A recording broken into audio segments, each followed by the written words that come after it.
የጌታችን አምላካችን መድኃኒታችን ኢየሱስ ክርስቶስን አምላካዊ ትእዛዝ ተቀብለው ወንጌልን ለመላው ዓለም በማብሰር መምለኪያ ጣዖታትን ወዳሚነ እግዚአብሔር አሕዛብን ወደ ክርስትና ከመለሱ ቅዱሳን ሐዋርያት መካከል አንዱ ነው።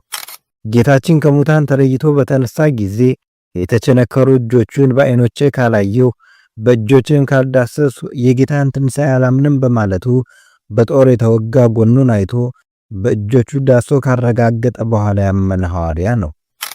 የእመቤታችን የቅድስት ድንግል ማርያምን ትንሣኤና ዕርገት ከሁሉ ቀድሞ በማየት መግነዙንም ተቀብሎ ለቅዱሳን ሐዋርያት በማሳየት ትንሣኤና ዕርገቷን ሰብኮላቸዋል።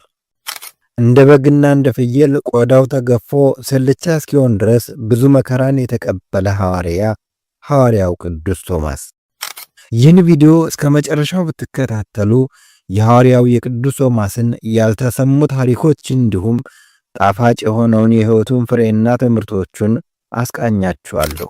ከዚህም በተጨማሪ ጌታችን በምድር ሲመላለስ አብጋር ኡካማ ከተባለ ከኡር ወይም ከኤዴሳ ንጉሥ ጋር የተላላከውን አስደናቂ ደብዳቤ ያቀርብላችኋለሁ። ለዚህ ኦርቶዶክሳዊ ቻናል አዲስ የሆናችሁ ሰብስክራይብ በማድረግ የደወል ምልክቷን በመጫን ቤተሰብ ይሁኑ። ይህንን ቪዲዮ ላይክና ሼር በማድረግ ለሌሎች እንዲደርስ የበኩልዎን ድርሻ በመወጣት ይህን መንፈሳዊ ቻናል ያግዙ። ሐዋርያው ቅዱስ ቶማስ።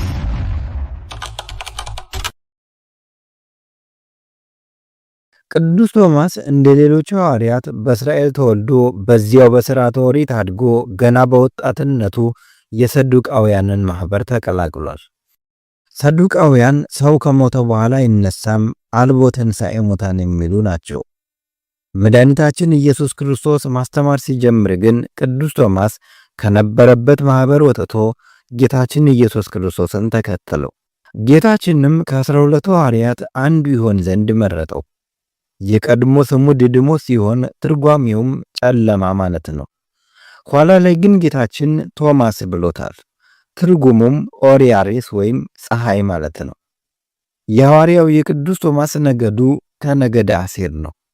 በዮሐንስ ወንጌል ምዕራፍ 11 ከቁጥር 16 ላይ እንደምናነበው ቅዱስ ቶማስ ጌታችን አልዓዛርን ለማስነሳት በሄደ ጊዜ ሌሎች ሐዋርያት ጌታችንን አይሁድ ይገድሉሃል ቅር ሲሉት፣ እርሱ ግን እንሂድና አብረን እንሞት ሲል ለጌታችን ያለውን ፍጹም ፍቅር አሳይቷል። ጌታችን መድኃኒታችን ኢየሱስ ክርስቶስ ከሙታን ተለይቶ መነሳቱን 12 ሐዋርያት ሲነግሩት የችንካሩን ምልክት በዓይኖቼ ካላየሁ ጣቶቼንም በችንካሩ ምልክት ካላገባሁ አላምንም ያለው ትንሣኤ ሙታን የለም ብለው ከሚያምኑ ከሰዱቃውያን ማኅበር ስለመጣ ነበር። የዮሐንስ ወንጌል ምዕራፍ 20 ከቁጥር 25። ኋላ ላይ ግን ጌታችን መድኃኒታችን ኢየሱስ ክርስቶስ ሐዋርያው ቅዱስ ቶማስ በእምነቱ እንዲጠነክር አስቀድሞ 10ሩ ባሉበት እንደተገለጠው ሁሉ ዳግመኛ ቶማስ ባለበት በዝግ ቤት ውስጥ ተገልጦ ቶማስ ያለውን ሁሉ እንዲፈጸምለት አደረገ። ቅዱስ ቶማስም የጌታችንን የችንካሩን ምልክት በእጆቹ በዳሰሰ ጊዜ ከጌታ መለኮታዊ ባህሪ የተነሳ የቶማስ እጆች ተኮማተሩ። በዚህም ምክንያት ጌታ አምላኬ ብሎ አምኖ መስክሯል። ወዲያውም የተኮማተረች እጁ ተፈወሰችለት። ሐዋርያው ቅዱስ ቶማስ ከሐዋርያት ሁሉ ርቆ ወደ ምስራቅ የተጓዘ ሐዋርያ ነው። በዮሐንስ ወንጌል ምዕራፍ 12 ከቁጥር 20 እስከ 22 ግሪኮች በሐዋርያው እንድርያስ አቅራቢነት ከጌታችን ጋር እንደተነጋገሩ ተገልጿል። መጽሐፍ ቅዱስ ስለ እነዚህ ግሪኮች ማንነት ባይገልጽልንም በቤተ ክርስቲያናችን ትውፊት ግን እነዚህ ግሪኮች በሮማ ግዛትና በፐርሺያ መካከል ይኖር ከነበረ አብጋር ኡካማ ከተባለ ከኡር ወይም ከኤዴሳ ንጉሥ የተላኩ ነበሩ። አብጋር ማለት ጃንሆይ እንደማለት ነው። ለኡር መንግስታት ስመ መንግስታቸው ነው። አብጋሮች በኡር ወይም በኤዴሳ የነገሱት ከጌታችን ልደት በፊት 132 ዓመት ቀደም ብለው ሲሆን እስከ 216 ዓመተ ምህረት ድረስ ቆይተዋል። አብጋር ኡካማ በማይድን በሽታ ተይዞ ሲሰቃይ ከግሪክ ነጋዴዎች የጌታችንን ዝና በመስማቱ የሚከተለውን ደብዳቤ ለጌታችን ላከለት። ተላከ ከአብጋር ኡካማ ለእውነተኛ መድህን ለኢየሱስ ክርስቶስ በኢየሩሳሌም ለተገለጥከው ሰላም ላንተ ይሁን። ስር ሳትምስ ቅጠል ሳትበጥስ ለምታደርገው የማዳን ሥራህና ስለ አንተ ዝና ሰምቻለሁ። እንደነገሩኝ ከሆነ ዕውራንን ታበራለህ፣ ሙታንን ታስነሳለህ። ይህን ስሰማ ወደ እኔ መጥተህ ከዚህ ከሚያሰቃየኝ የደዌ ዳኛ የአልጋ ቁራኛ ትገላግለኝ ዘንድ እለምንሃለሁ። ይህን ደብዳቤም ልኬልሃለሁ። አይሁድ በአንተ ላይ እንደተነሱ ሰምቻለሁ። ሊገድሉህም ይፈልጋሉ። ምንም እንኳ ከተማዬ ጠባብ ብትሆንም ውብ ናት፣ ለእኔና ለአንተ ትበቃናለችና ወደ እኔ ና። ጌታችንም ከመልእክተኞቹ ደብዳቤውን ተቀብሎ ካነበበ በኋላ እንዲህ ብሎ መለሰለት።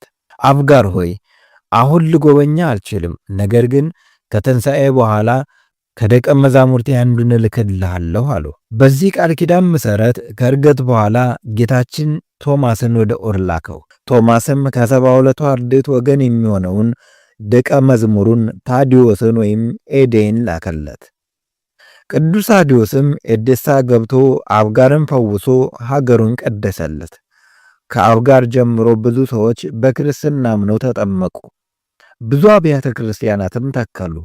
ይህችም በምስራቅ እስያ የመጀመሪያዋ የክርስቲያን ከተማ መሆኗን በታሪክ ተገልጿል። ሐዋርያው ቅዱስ ቶማስ ታዲዮስን ወደ ኤዴሳ ከላከ በኋላ በቅድሚያ ወደ ፐርሺያ ከዚያም ወደ ህንድ ተጓዘ። ቅዱስ ቶማስ ህንድ የደረሰው በ46 ዓመተ ምህረት አካባቢ ነበር። በህንድ አገር ታክሻላ በተባለ ከተማ ጎንዶፖረስ የተባለ ንጉሥ ነበር። ይህ ንጉሥ በኢየሩሳሌም ስለነበረው የንጉሥ ሶሎሞን ቤተ መንግሥት ዝና እየሰማ እርሱም በሀገሩ ሊሰራ ይፈልግ ነበር። በዚህም ምክንያት ነጋዴዎች ወደ ሀገራቸው ሲጓዙ የታወቀ ግንበኛ እንዲያመጡለት አዘዛቸው። ይህን መልእክት ከሰሙ ነጋዴዎች መካከል አንዱ ፋርስ ወደሚባል አገር ተጓዘ። ከዚያም ያ ነጋዴ ሐዋርያው ቅዱስ ቶማስን አገኘው። ነጋዴውም ቶማስ ከኢየሩሳሌም እንደመጣ ሲሰማ የግንበኝነት ሙያ ይችል እንደሆነ ጠየቀው።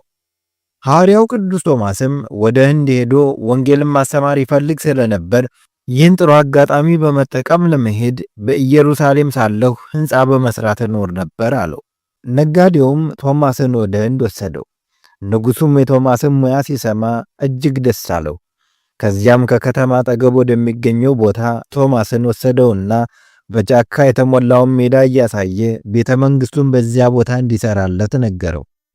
ቅዱስ ቶማስም የቤተ መንግሥቱን አሰራር ሲነግረው ንጉሡ ተሰርቶ እስከሚያልቅ ቸኮለ። ከጥቂት ጊዜ በኋላም ንጉሡ ለሕንፃው መስሪያ የሚሆን ብዙ ገንዘብን ለቅዱስ ቶማስ ይልክለት ጀመር። ቅዱስ ቶማስ ግን ገንዘቡን ሲያገኝ የሚሄደው ወደ ድሆች መንደር ነበር። በዚያም ለተራቡ ምግብ፣ ልብስ ለሌላቸው ልብስ፣ መጠለያ ቤት ለሌላቸው ደግሞ ቤት እየገዛ በመስጠት የታመሙትን እያዳነና እያስተማረ ይኖር ጀመር። ንጉሥ ጎንዶፖረስ ለሕንፃው የመደበው ገንዘብና ጊዜው እንዳለቀ ቤተ መንግሥቱን ሊጎበኝ መጣ። ወደ ቦታው ደርሶ ቢመለከት እንኳን ሕንፃው ጫካው አልተነካም። ንጉሡም በዚያ ሲያልፍ የነበረን አንድ ወጣት ጠርቶ ቶማስ የት አለ ሲል ጠየቀው። ቶማስ በድሆች መንደር የተቸገሩትን እየረዳና እያስተማረ ይገኛል ሲል መንገደኛው መለሰለት።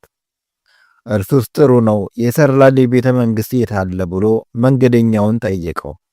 መንገደኛውም በድንጋይ የተሰራ ቤተ መንግሥት ላያዩ ይችላሉ፣ ነገር ግን ሕዝቡ በጣም እንደተደሰተ መመልከት ይችላሉ አለው። በዚያን ጊዜ ንጉሡ ያ ሁሉ ገንዘብ እንደባከነ መጠርጠር ጀመረ። ወዲያውኑ ወታደሮቹ ቶማስን ፈልገው እንዲያመጡለት ላከ። ቅዱስ ቶማስ ተይዞ እንደመጣ ቤተ መንግሥቴን ለምን አልሰራልኝም? ጫካው እንኳን መች ተነካ ብሎ ጠየቀው። ቅዱስ ቶማስ በእርግጥ በምድር ላይ በድንጋይ የተሰራ ቤተ መንግሥት ላያዩ ይችላሉ፣ እኔ ግን በሰማይ ላይ ቤተ መንግሥት ሰርቼልዎታለሁ አለው። ያን ጊዜ ንጉሡ ተቆጣ። ቅዱስ ቶማስንም በምድር ላይ እንዲያስተኙትና በአራት ማዕዘን ችንካር ተክለው እጆቹንና እግሮቹን በገመድ ወጥረው ቆዳውን እንዲገፉት ጨውና ሆምጣጤ በተገፈፈው ሥጋው ላይ እንዲደፉበት አዘዘ። ንጉሡም እንዳዘዘ ይህንን ሁሉ አደረጉበት። እርሱም ከእግዚአብሔር በተሰጠው ትዕግሥት ይህንን ሥቃይ ተቀበለ። የንጉሥ ሚስት ቆዳውን ሲገፉት በቤተ መንግሥቷ ሰገነት ላይ በመስኮቱ እያየች ስለነበር በድንጋጤ ወድቃ ሞተች። መኮንኑም እጅግ አዘነ። የክብር ባለቤት ጌታችንም ቶማስን አጸናው። ወዲያውኑ ተነሳ። ከላዩ የገፈፉትንም ቆዳ ወስዶ ከንጉሡ ሚስት በድን ላይ ጥሎ አርሶንያ ሆይ የክብር ባለቤት በሆነ በጌታችን በኢየሱስ ክርስቶስ ስም ተነሽ አላት። ወዲያውኑ ዓይኖቿን ገለጠች፣ ፈጥናም ተነስታ ለሐዋርያው ለቅዱስ ቶማስ ሰገደችለት። ንጉሡም አይቶ ደነገጠ። ለሐዋርያውም ሰገደለት፣ ይቅርታ ያደርግለት ዘንድ ለመነው። ቅዱስ ቶማስም በጌታችን ካመንክ ትድናለህ አለው። እርሱም በክብር ባለቤት በጌታችን በመድኃኒታችን በኢየሱስ ክርስቶስ አመነ። እንዲሁም የሀገሩ ሰዎች ሁሉ አመኑ። በአብ በወልድ በመንፈስ ቅዱስ ስም አጠመቃቸው።